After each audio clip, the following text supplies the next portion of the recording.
नमस्कार दोस्तों, मैं डॉक्टर सिद्धार्थ तुर्कर, आपका कैंसर एक्सपर्ट। आज मैं फिर आपके लिए कैंसर से जुड़ी कुछ महत्वपूर्ण जानकारी लेकर आया हूँ। आज हम डिस्कस करेंगे ओरल कैविटी कैंसर के बारे में। तो चलिए शुरू करते हैं। ओरल कैविटी, जिसे हिंदी में हम मुंह का कैंसर के नाम पे जाना जाता है। जनरली ये बीमारी के जो रिस्क फैक्टर्स हैं, इसमें जो सबसे प्रमुख कारण है वो है तंबाकू। इसके अगर 90% केस देखा जाए तो तंबाकू सेवन के कारण ही इस प्रकार का कैंसर होता है। इसके अलावा कुछ और भी रिस्क फैक्टर्स हैं, जैसे कि ह्यूमन पैपिलोमा वायरस के इन्फेक्शन के कारण भी इस प्रकार के कैंसर के चांसेस बढ़ जाते हैं। हालांकि इसका एग्जैक्ट इंसिडेंस कितना है ये जानना मुश्किल है, क्योंकि मैक्सिमम केसेस में टोबैको के कारण ही इस बीमारी का पता लगता है। ऐसे लोग जिनमें परिवार में इस प्रकार की बीमारी हो चुकी है, ऐसे लोगों में भी ओरल कैविटी कैंसर के चांसेस जो है वो ज्यादा होते हैं। साथ ही में जो तंबाकू के साथ अल्कोहल कंजम्पशन भी करते हैं, ऐसे लोगों में भी ओरल कैविटी के कैंसर का रिस्क जो है वो ज्यादा देखा गया है। अब समझते हैं कि इसके शुरुआती लक्षण क्या होते हैं। तो इसके शुरुआती लक्षण में जनरली जो मरीज होता है उनको मुंह में एक छाला आना, छाले से खून आना, खाने में तकलीफ होना, या कई बार जो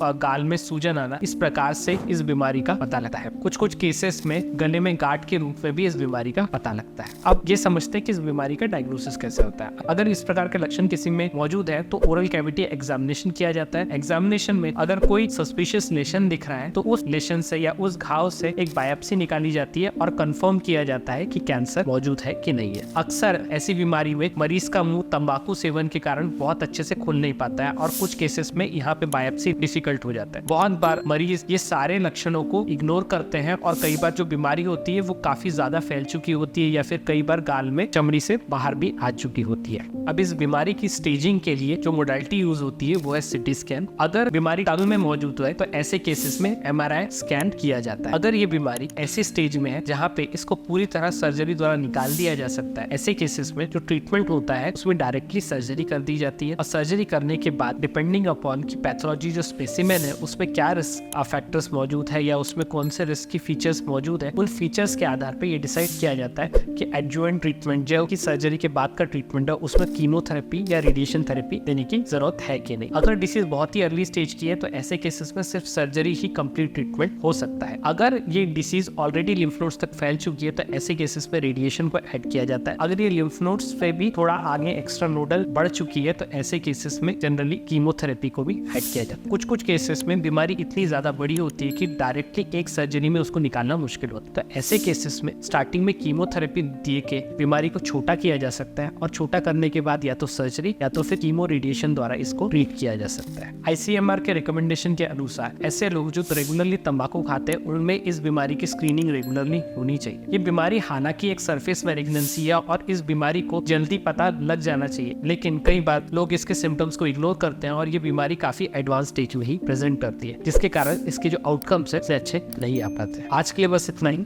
धन्यवाद।